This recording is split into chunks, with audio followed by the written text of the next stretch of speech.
사람의 죽음입니다. 그러면 먼저 마태복음 27장 보시겠습니다.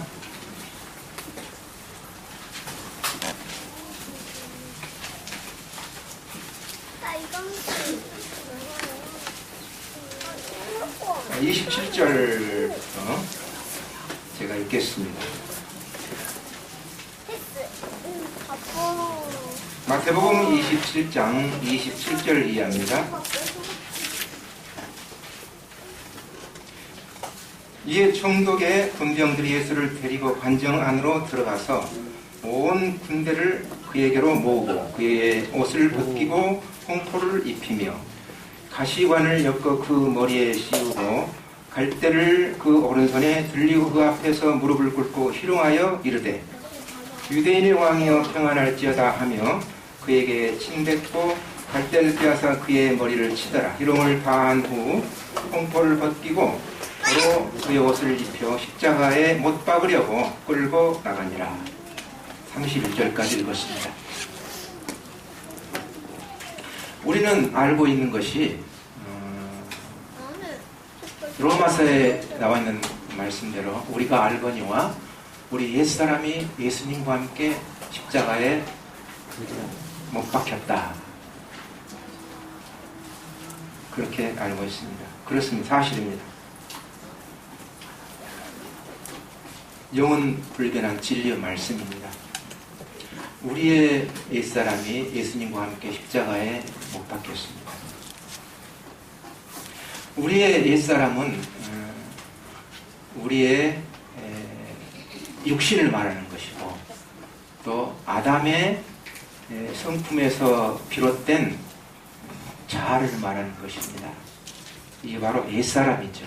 근데 옛사람이 죽었다는 것입니다. 어떻게? 예수님과 함께 이미 십자가에 못 박혀 죽었다고 하는 것입니다. 오늘 본문 말씀을 통해서 예수님과 나와의 어떤 관계가 있냐 이 말이죠.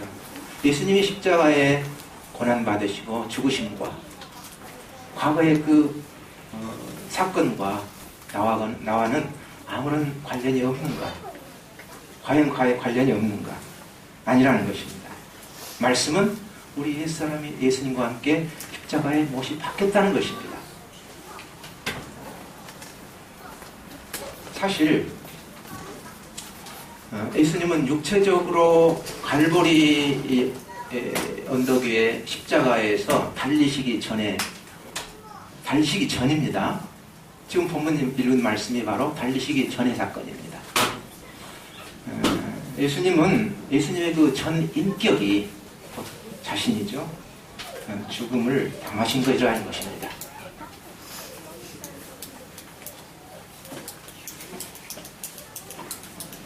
어떻게 예수님께서 자신이 죽으셨느냐? 아직 십자가에 못 박히시지 않는데 어떻게 죽으셨느냐? 이것입니다. 그러면은 이 말씀을 통해서 어떻게 옛사람이 예수님과 함께 죽었는가?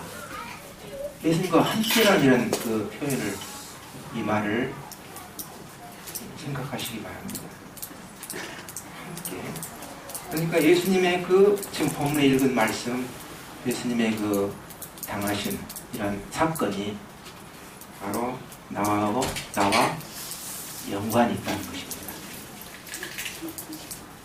자, 27절에 이 군병들이 예수님을 데리고 관정 안으로 데리고 가서 온 군대를 그에게로 모았다고 했습니다. 여기서 온 군대를 예수님에게 모았습니다.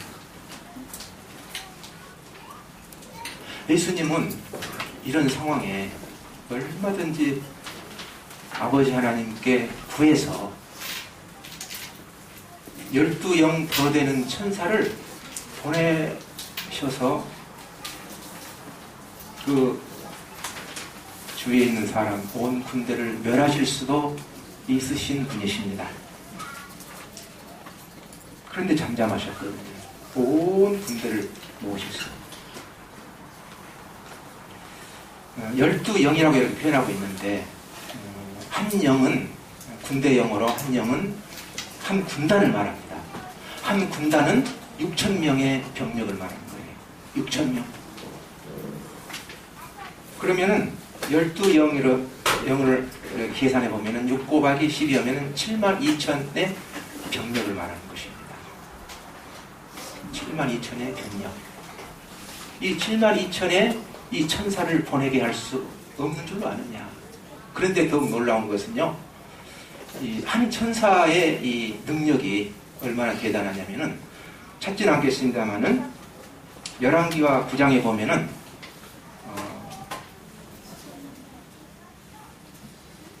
한 천사가 아수르 군대에 18만 5천 명을 죽였습니다.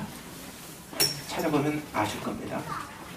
한 천사가 아수르 군대 18만 5천 명을 진멸해 죽였습니다. 한 천사가. 그런데 7만 2천 천사라면은 어떻겠습니까? 대단하죠. 하나님 아버지께 내가 구해서 12영 더 되는 천사를 보내시게 할 수 없는 줄 아느냐. 그런 예수님에도 불구하고 잠잠하셨어요. 능력이 없으셔서가 아니라 잠잠하셨어요. 죽은 사람은 말이 없는 것입니다. 변명하지 않고 저항하지 않습니다. 예수님은 하나님 앞에서 죽은 분입니다. 아직 십자가에 못 박히지 않았어요, 육체적으로. 그런데 그 전 인격이 예수님 자신은 사실상 죽은 분이십니다. 우리의 옛사람이 예수님과 함께 못이 박힌 것입니다.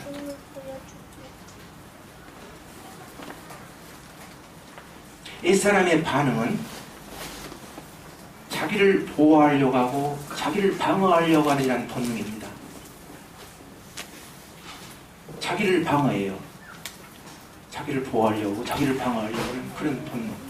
그걸 가지고 있는 게 바로 옛사람입니다.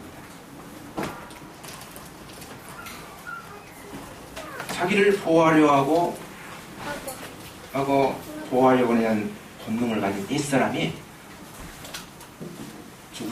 죽은 것입니다.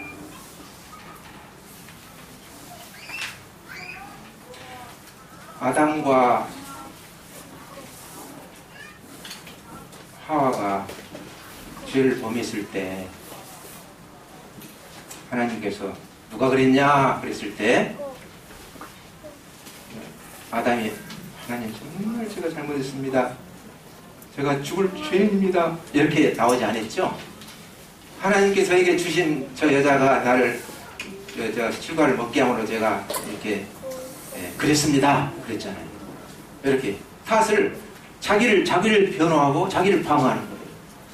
솔직하고 정직하게 하나님 제가 잘못했습니다. 이렇게 하지 않고 하나님가 또 이제 여자에게 물었어. 왜 그랬냐 그랬더니 뱀이 나를 꼬여서 그랬대요. 자꾸 이렇게 자기를 방어하는 거예요. 자기를 변명하는 거예요. 이것이 바로 이 옛사람 자의 모습입니다.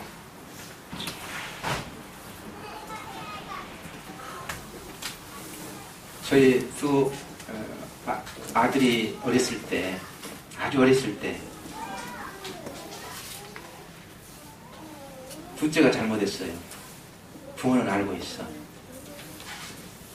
둘이 딱 불러놓고 전 누가 그랬냐 그러니까 그때 말을 잘 못할 때 둘째가 형을 가리켜서 형이 했다는 형이 자기가 했는데 형이 자기를 방어하는 자기를 본능이에요. 옛사람의 본능.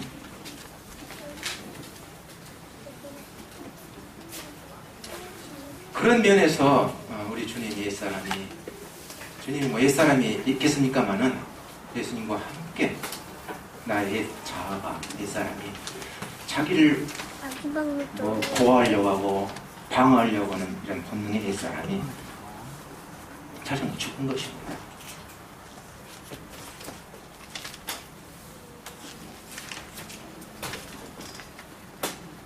시편 27편을 한번 보겠습니다. 거기 손을 넣으시고 시편 구약성경 27편입니다.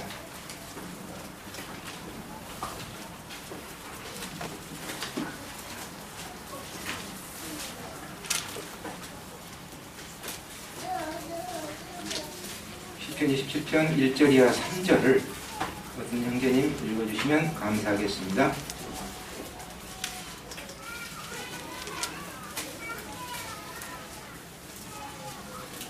여호와는 나의 빛이요 나의 구원이시니 내가 누구를 두려워하리요. 여호와는 내 생명의 능력이시니 내가 누구를 무서워하리요. 나의 대적 나의 원수된 행악자가 내 살을 먹으려고 내게로 왔다가 실족하여 넘어졌도다. 군대가 나를 대적하여 진칠지라도 내 마음이 두렵지 아니하며 전쟁이 일어나 나를 치려 할지라도 내가 오히려 안연하리로다. 네, 감사합니다. 다윗의 고백은 자기를 의지하지 않고 여호와는 나의 구원이시다. 그가 빛이시다. 그렇기 때문에 내가 누구를 두려워하겠냐. 이런 의미입니다. 다윗은 자신을 의지하지 않았습니다. 여호와 하나님을 의지했습니다.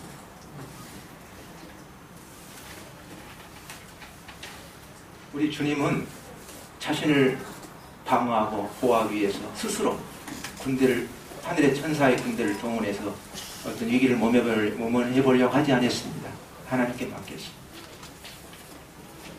그 다음에 그의 옷을 벗겼다고 말하고 있습니다. 옛사람이 어떻게 죽었는가를 한번 살펴보시기 바랍니다. 예수님과 함께 옛사람이 죽었는데요. 그의 옷을 벗겼는데 아담과 하와가 죄를 범하기 전에는 벌거벗은 상태였습니다. 부끄러우지 않았어요. 그런데 죄를 범한 이후로 자기를 인식하고 자기의 부끄러움을 인식했다는 것입니다. 그래서 무화과 나무 잎을 엮어서 자기의 수치를 이렇게 가렸습니다.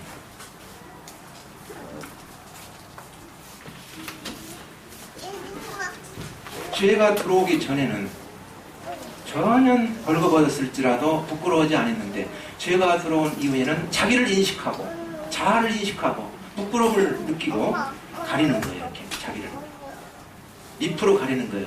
무화과 잎을 엮어가지고 자기를 가리는 거예요.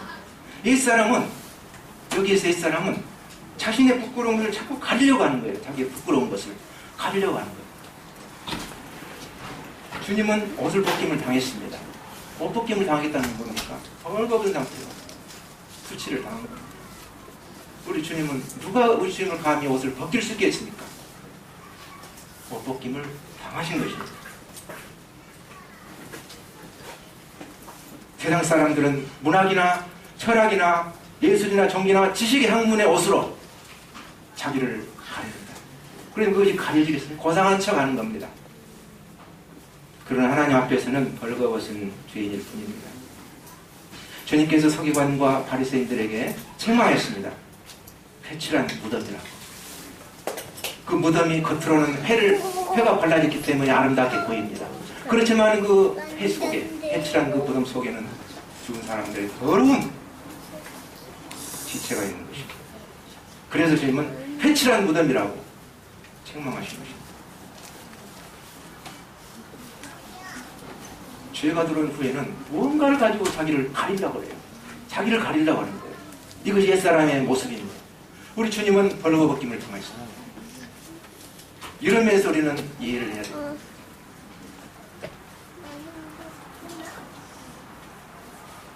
주님께서 저와 우리 형제님들을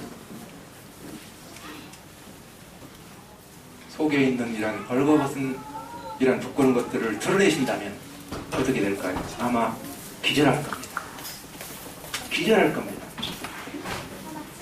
우리는 이런 것들이 가려지는 것입니다. 뭔가에 의해서 가려지는 거예요. 자기의 진실한 모습이 가려져 있는 거예요. 그것이 무엇입니까? 문학이나 철학이나 예술이나 종교나 지식이나 학문이나 이런 것들에 의해서 가려지는 거예요. 죄로 인하여 자기의 부끄러운 것을 가려보려고 하는 옛사람이 주님과 함께 죽었습니다.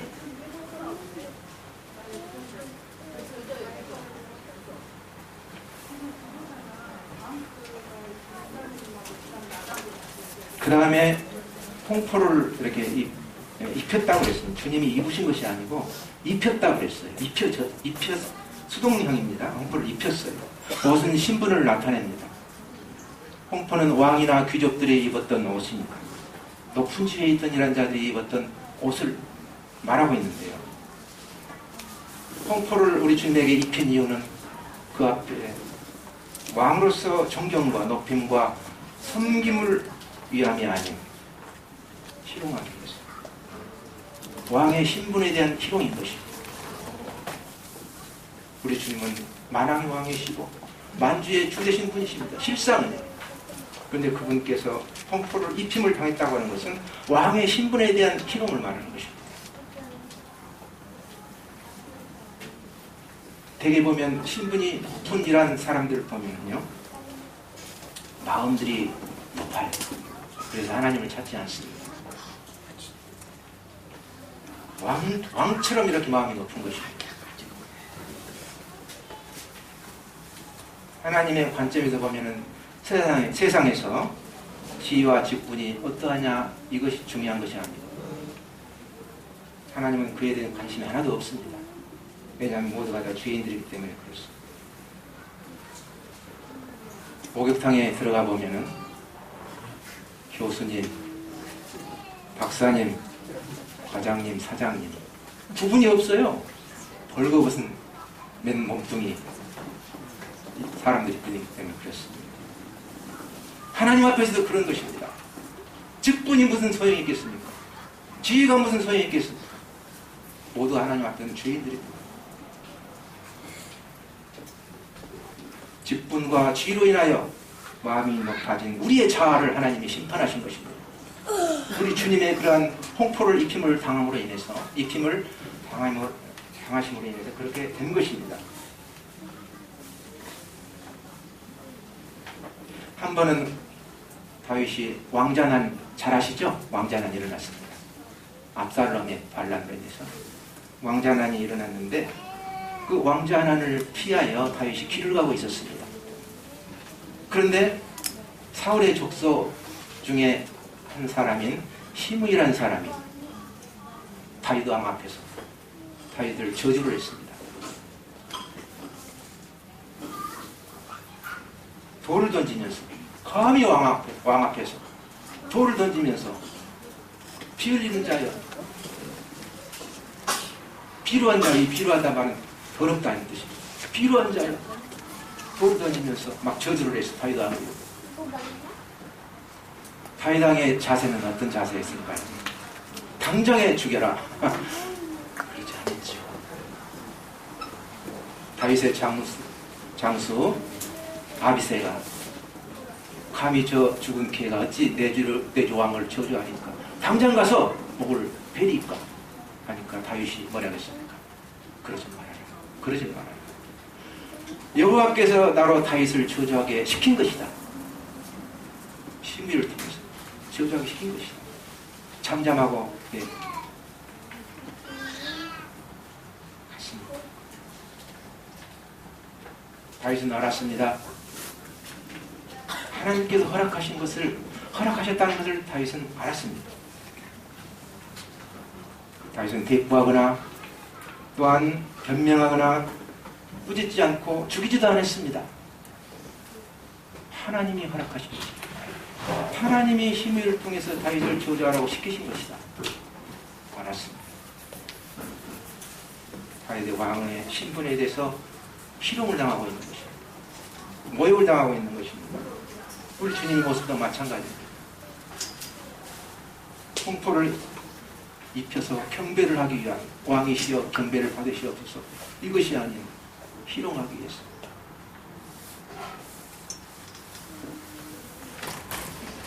지위나 직분으로 인해서 마음이 높아진 자아가 심판을 받고 죽임을 당한 것입니다. 우리는 주 안에서 형제님이요 자매입니다. 그 이상도 아니고 그 이하도 아닙니다. 장로님, 집사님, 권사님, 목사님, 이것은 좋지 않아요. 형제님, 자매님 좋습니다.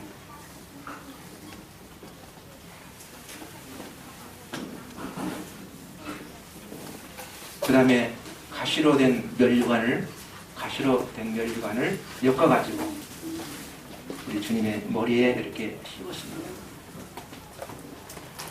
우리 주님의 머리 사이즈보다도 약간 더 적게 해가지고 그 날카로운 이 가시 면류관을 엮어가지고 우리 주님 머리에 이렇게 씌웠습니다. 상상은 여러분들에게 맡기겠습니다. 가시 면류관은 경멸의 면류관입니다. 영광의 면류관을 쓰셔야 할 우리 주님이 경멸의 면류관을 쓰신 것입니다. 일반적으로 면류관은 왕관이요 승자들이 쓰는 것입니다. 세상의 왕들이 쓰는 면류관은 부귀와 영화와 그리고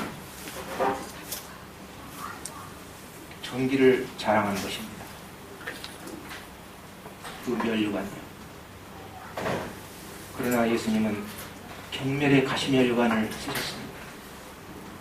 예수님이 가시면류관을 쓰신 것과 우리와는 무슨 연관이 있습니까? 아무런 연관이 없습니까? 내 죄담을 위해서 머리에 찍히셔서 피 흘리셔서 내 죄를 사해 주셨다. 이 정도입니까?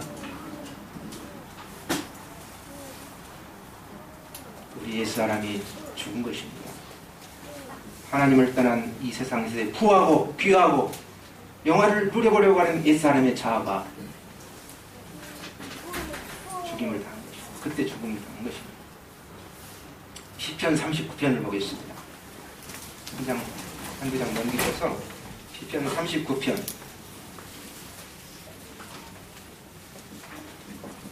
11절 보겠습니다.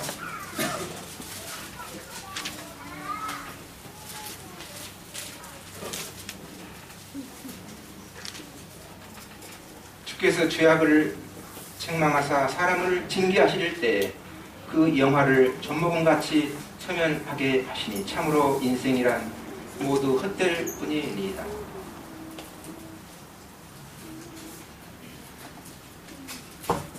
사람을 징계하실 때 그 영화를 젖먹음같이 소멸했다고 하나님께서 말씀하고 계신 것입니다. 이 세상의 부, 이 세상의 귀, 이 세상에 속한 영화, 이것은 하나님께서 젖먹음 같게 하신다고 하는 것입니다. 하나님을 떠난 이 세상에서의 부하고 귀하고 영화를 누려보고 싶어하는 이러한 자, 이 세상에서 그러한 이 자의 사람이 이미 심판을 받고 죽임을 당한 것입니다. 그 다음에 갈대를 주님의 오른손에 들리고 이렇게 말씀하시는데,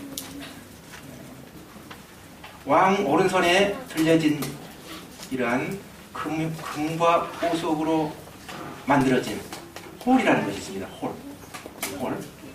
이게 지휘봉 같은 것이 있는데 저는 실제로 보지는 않았습니다만 이 홀은 왕권을 상징합니다. 왕권, 왕의 권리, 왕의 권한, 이것이 바로 홀입니다. 그런데 이 홀 대신에 우리 주님의 손에 무엇이 쥐어 있었냐면 갈대가 쥐어 있었어요. 갈대.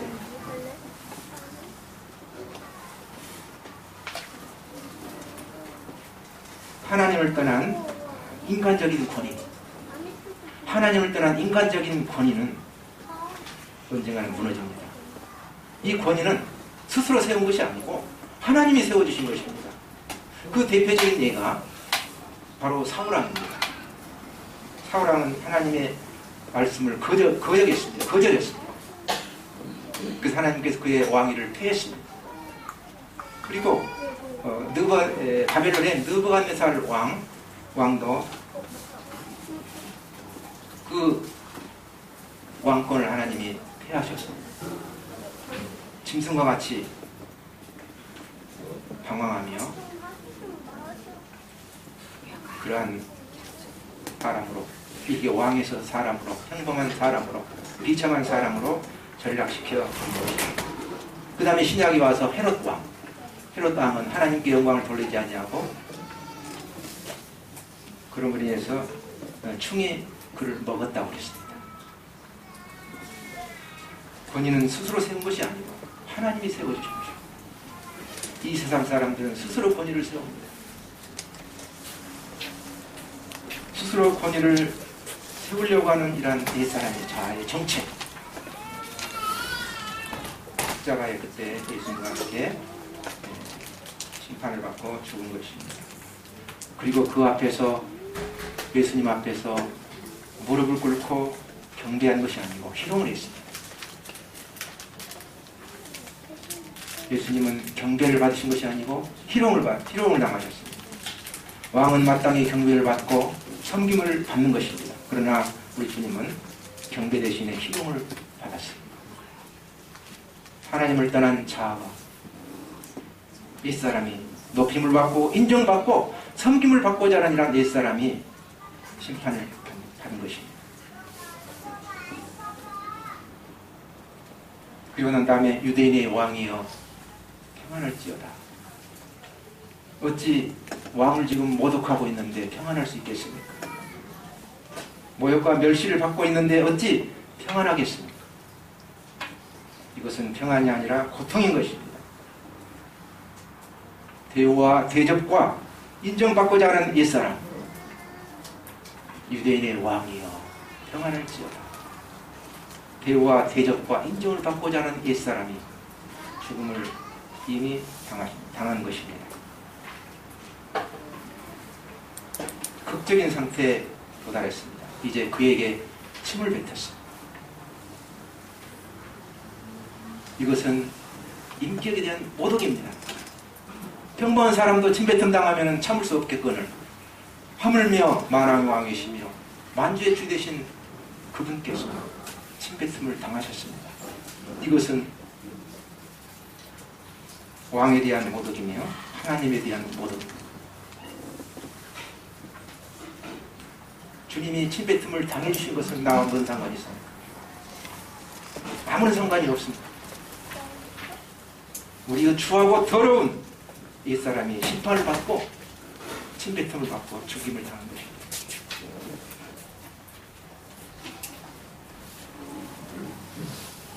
우리의 옛사람은 그 정체가 얼마나 더럽습니까? 얼마나 추하고 혐오스럽습니까? 침뱉음을 당해야 되는 것입니다. 주님이 침뱉음을 당한 것은 그때 옛사람이 심판을 받은 것입니다. 그 다음에 이제 침뱉음뿐만 아니라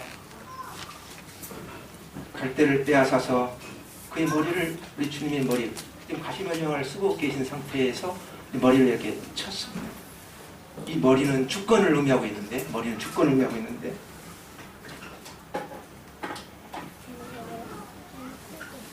하나님이 주인이신데, 주님이 주님이신데, 자기가 주인 노릇 해온, 자기가 주인 노릇 해온 이 자아, 지금까지 자기가 주인 노릇에 된 이 자아가 심판을 받고 죽임을 당한 것입니다.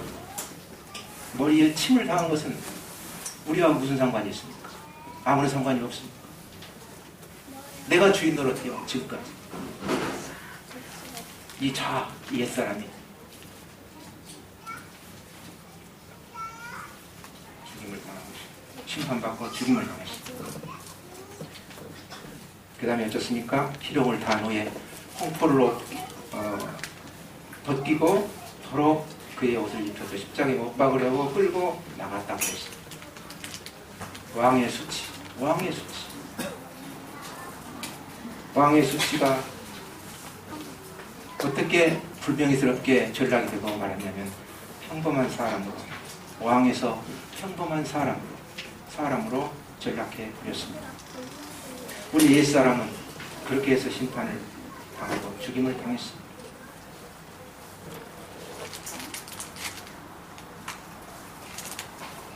하늘 높은 줄 모르고 높이 올라가고 또 올라가고 높아진 우리의 옛사람을 이렇게 해서 하나님이 낮추신 것입니다.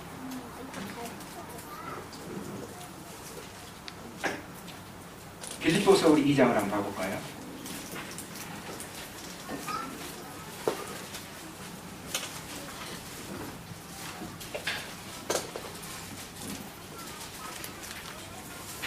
우리 인생들에게 최고의 본으로 본보여 주신 우리 주님, 빌립보서 2장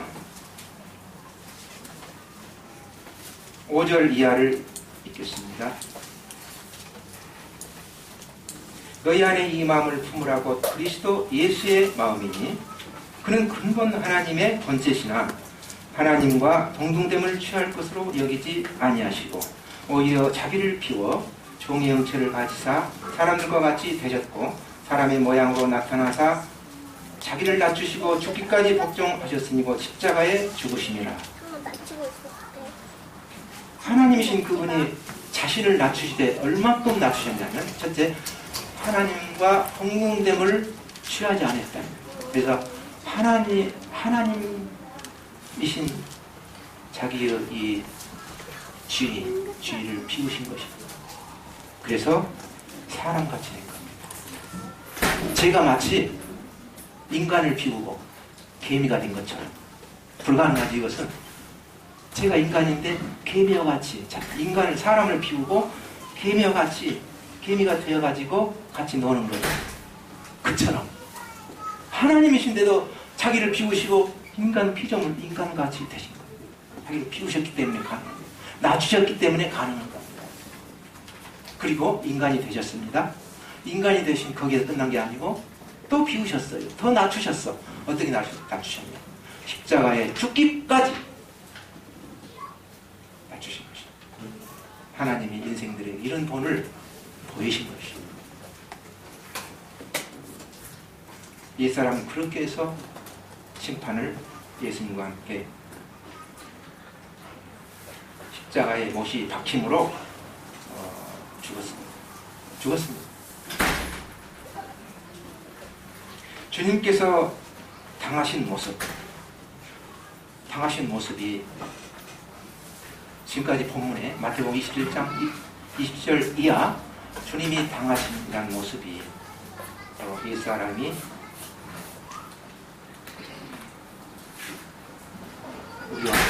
우리와 함께 옛사람이 죽으신 그러한 모습을 보여주고 있는데요.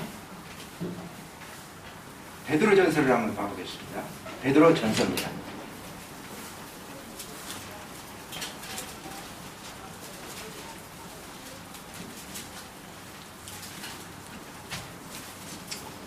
어, 1장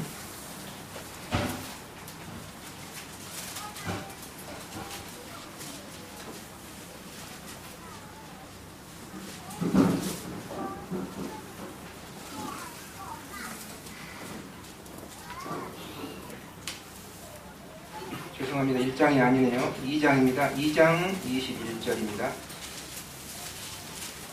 베드로전서 2장 21절 이를 위하여 너희가 부르심을 받았으니 그리스도도 너희를 위하여 권한을 받으사 너희에게 본을 끼쳐 그 자취를 따라오게 하려 하셨느니라. 그는 죄를 범치 아니하시고 그 입에 거짓도 없으시며 욕을 당하시되 맞대어 욕하지 아니하시고 고난을 당하시되 위협하지 아니하시고 오직 공의로 심판하시는 이에게 부탁하시며. 예, 우리 주님이 당하신 모습입니다. 저는 우리 주님은 그런 상황에서 범하지 않으셨습니다. 죄를 범하지 않으신 것은 입으로 행동으로 범하지 않았습니다. 욥이 그랬습니다.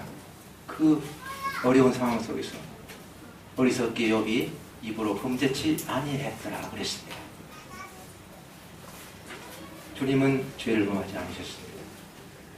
그 상황에서 평범한 인간의 상황도 아니고 하나님으로서 유대인의 왕으로서 만왕의 왕으로서 주님은 얼마든지 행사하실 수도 있으셨는데 죄를 범하지 않으셨습니다. 그 다음에 입으로 개혁성경에 보면 괴사도 없으시며 그랬는데 입에 거짓도 없으셨습니다. 이 두 말씀을 이렇게 정합해서 볼 때 예수님은 잠잠하셨다고 그러죠. 왜 할 말이 없으셨겠습니까? 잠잠하셨습니다. 이유가 있습니다. 우리 옛사람이 죽은 것입니다. 하나님이 내리시는 심판에 대해서 우리 주님이 받으신 것입니다. 그 다음에 두 번째, 욕을 받으시되 대신 욕하지 않아요. 구약성경입니다. 욕을 받으시되 대신 욕하지 아니하시고 고난을 받으시되 위협하지 아니하시고, 이 두 말씀을 종합해 볼 때 반응하지 않으셨습니다. 우리가 어떤 상황에 처했을 때 우리를 얼마나 우리는 내 자신을 저 자신보다도 변명하려고 하고 변호하려고 하고 방어하려고 하고 이런 말하고 저런 말을 하고,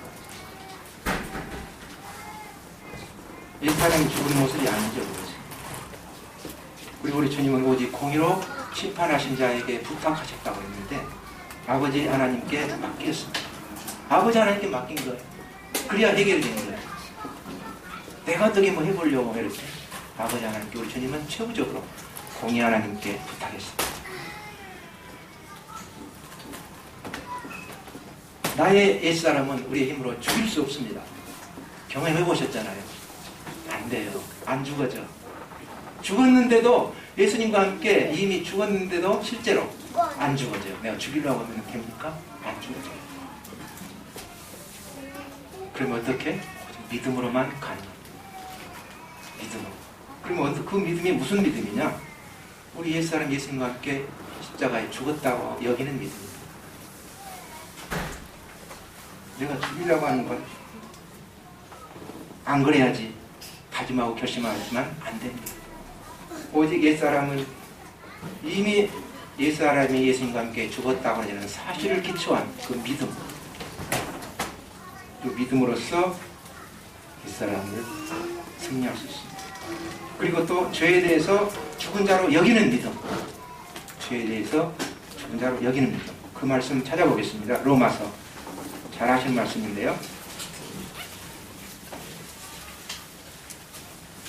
6장, 로마서 6장입니다.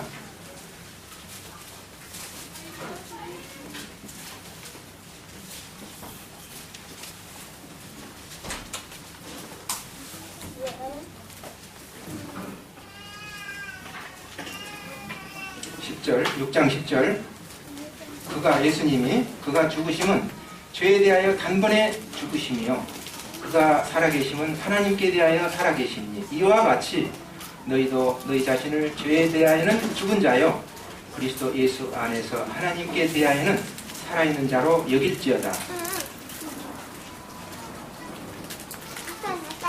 옛사람과 죄는 서로 연관이 없는 게 아니고 밀접한 관계가 있습니다. 옛사람이 죄를 짓거든요.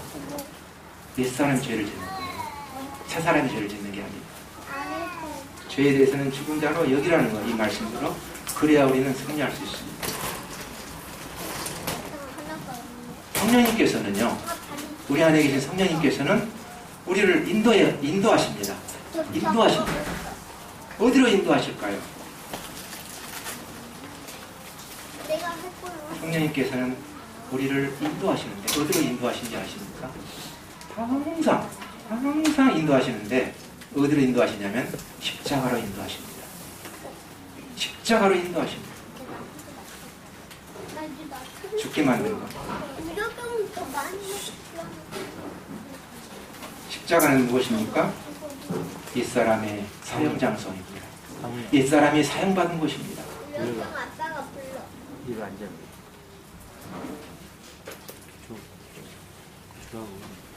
성령님께서는 항상 십자가로 우리를 인도하십니다. 그래서 우리를 죽이는 작업을 하는 거예요. 그래야 우리들이 살아서 움직이잖아요.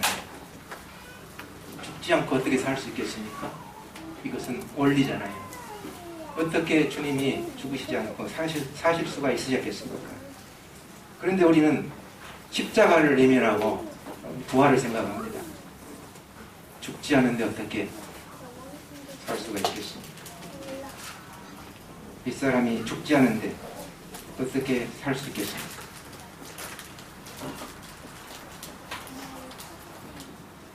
그 죽는 것은 내가 죽으려고 해서 죽는 것이 아니고 믿음으로.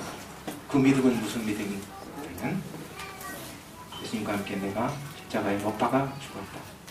죄에 대해서는 죽은 자가 여기는 믿음. 성령님께서는 인도하시는데 외적인 이런 상황에서, 내적인 상황에서 우리를 인도하십니다. 외적인 상황에서는 어떻게 인도하시느냐? 사람을 통해서, 어떤 사건을 통해서, 환경을 통해서 우리를 인도하십니다. 우리를 죽이려고 죄송합니다. 이런 표현을 해서 우리의 자아를 죽이려고 늘 십자가로 성령님께서는 인도하십니다. 때로는 우리가 상관으로부터 뜻하지 않은 이런 책망을 받을 수도 있고, 부부싸움을 할 수 있고, 다툴 수도 있고, 오해를 받는 일들이 있고, 때로는 사건, 어떤 자동차 차사고가 접촉사고가 발생할 수 있고, 이런 모든 것들, 이런 것들은 사람을 통해서, 사건을 통해서, 환경을 통해서 성령님께서 일하고 계신 것입니다. 어떻게? 십자가로 인도하는 이라는 일을 하고 계신 것입니다.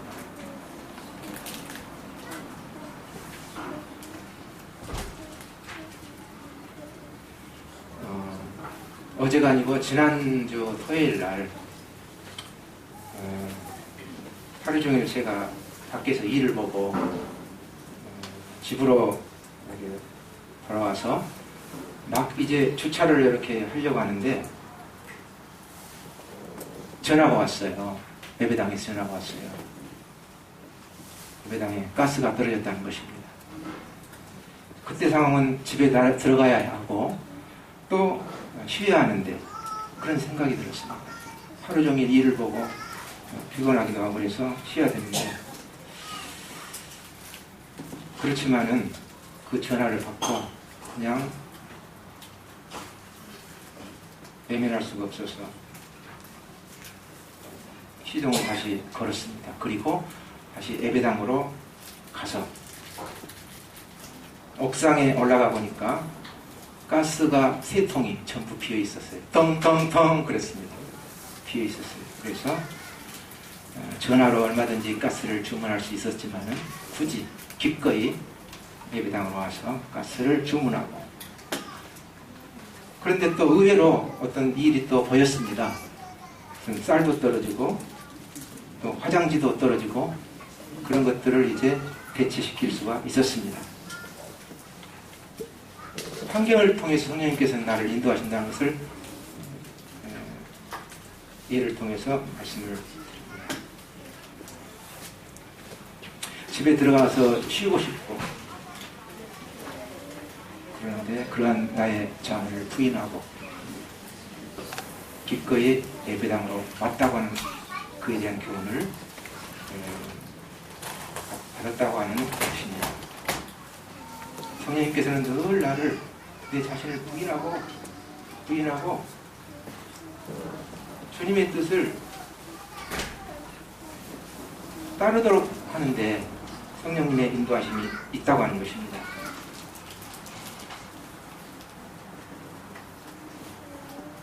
그다음에 내적인 이란 부분에 있어서는 내 안에 영의 생각과 육신의 이 생각이 서로 대치를 하고 있어요.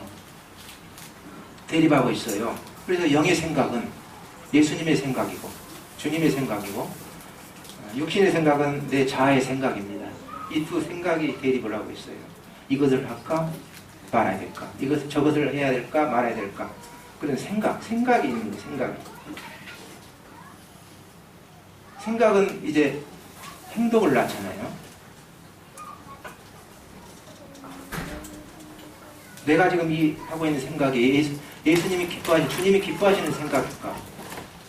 내가 하는 이 생각이 주님 앞에서 합당한 생각인가? 이걸 살펴보면 좋겠습니다. 생각에 의해서 내가 좌우되기 때문에 그렇습니다. 행동이 나오기 때문에. 베드로전서 2장 11절을 보겠습니다. 베드로전서 2장 11절.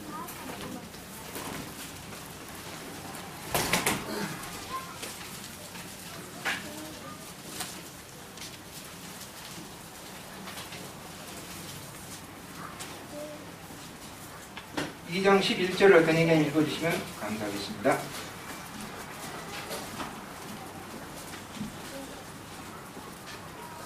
자들아 거짓인과 나그네 같은 너희를 권하노니 영혼을 거슬려 싸우는 육체의 정욕을 제어하라. 네.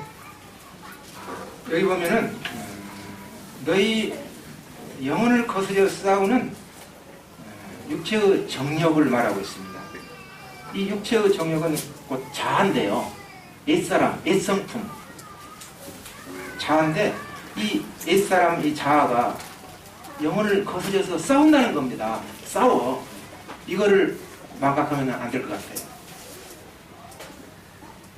여기에서 우리는 힘의 논리가 여기 적용되는 걸 볼 수 있는데요. 힘이 약하면은 강한 자에게 지게 되어 있습니다. 이것은 어디든지 적용됩니다. 힘이 약하면 강한 자에게 지게끔 되어 있다는 겁니다. 이 옛사람 자아는 가만히 있는 게 아니라 늘 싸우는 거예요.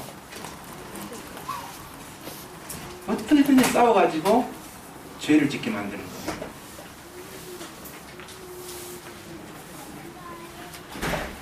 옛사람이 강하면 육신이 져서 육신대로 살 수밖에 없는 것입니다. 그래서 늘 주님을 의지해야 되고 그리고 도움을 요청해야 된다는 겁니다. 나를 의지하고 도움 요청하지 않는다면 바로 육신이 강해지게. 그래서 말씀, 죄에 대해서 죽었다고 하는 말씀, 믿음으로 여기라고 하는 말씀, 옛사람 십자가에 예수님과 함께 못 박겠다고 하는 이런 말씀은 한나의 이론에 불과하고 나와는 아무런 상관이 없는 것입니다.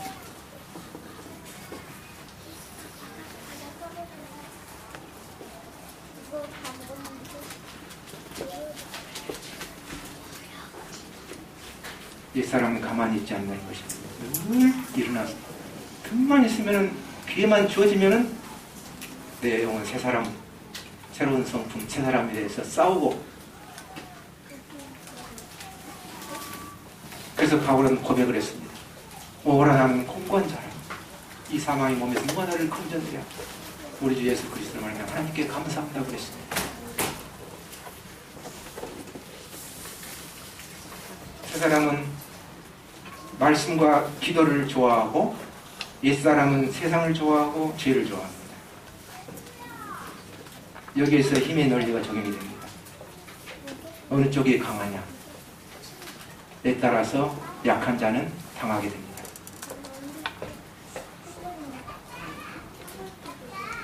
그래서 성령님은 내적으로 늘 십자가로 우리를 인도하십니다. 예수님과 함께 옛사람이 못 박혀 죽었다고 하는 이런 하나님의 이 말씀을 근거해 가지고 늘 십자가로 성령님께서는 우리를 인도해 가시는 것입니다. 그 과정에 있어서 우리는 고통을 당할 수 있고 괴로움을 당할 수 있고 아픔을 당할 수 있고 번민을 할 수 있고 손해를 볼 수 있고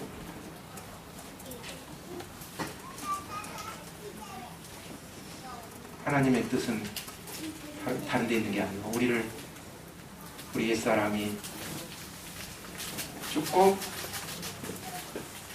주님과 함께 하나님과 함께 주님과 함께 부활했다고 하는 이러한 진리로 우리를 성령님께서는 늘 인도해 가시는 것입니다. 디모데후서를 보겠습니다. 디모데후서 2장을 보겠습니다. 디모데후서입니다.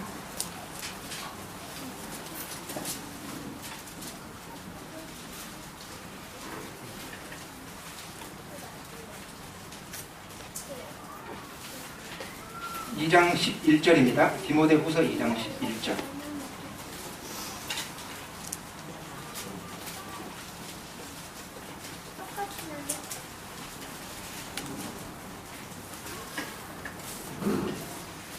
미쁘다 이 말이 우리가 주와 함께 죽었으면 또한 함께 살 것이요 참으면 또한 함께 왕노릇할 것이요 우리가 주를 부인하면 주도 우리를 부인하실 것이라.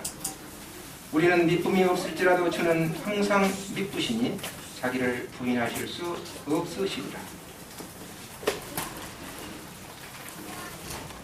이 말씀이 우리 형제자매들의 깊은 교훈이 되길 바랍니다. 마치겠습니다. 나 뜬다.